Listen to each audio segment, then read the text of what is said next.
I think creativity in general is just a form of problem solving. Hackers like to deconstruct things and take them apart and create new things, new ideas that people haven't thought of yet, new ways to get around things. I think the hacker mindset is really present in a lot of artists. I think even just being broke for a long time, which is a lot of artists, you learn to MacGyver things together and just make it the best you can. What it comes down to, I think, is that sort of creativity and critical thinking. We talk about art brain and tech brain being different things, and I think it's very, very similar.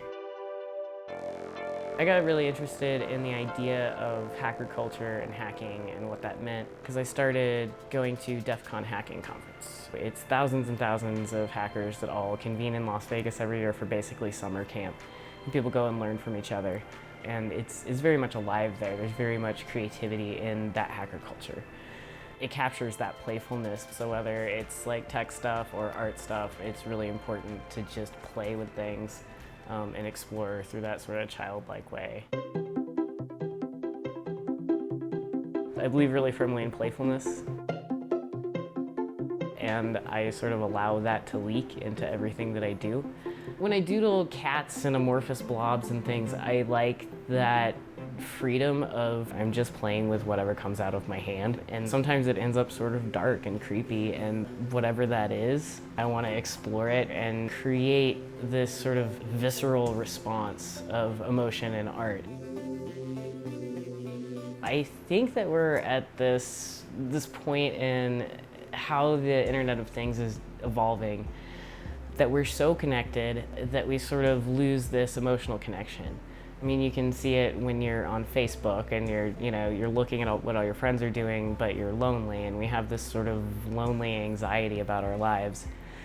About a year ago, I found myself, since I work at home and everything I do is online, I hadn't realized how isolated I'd become without that emotional connection. So I'm making a whole bunch of these tiny little books, using everything that I can think of that's very tangible and visceral to have an emotional reaction to, which is sort of the opposite of looking at art online.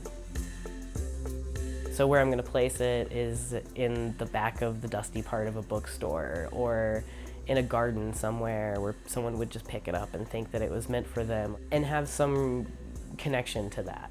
Not all media has to go viral. I've worked with hackers and tech people and developers for so long. A lot of the driving force behind those projects seems to be creating new things out of new technology, where art is merging more and more, which I think is a great thing, and I think it can be really useful, but it's not the only thing. And I think it's important to, while we're moving forward in that way, to look at the parts that are sort of falling away. And I think emotional connection is one of those big problems that we know about. It makes us all anxious, and we're not really solving it yet. So I think little things like this at least make people think about it. I think that's a very human thing to do.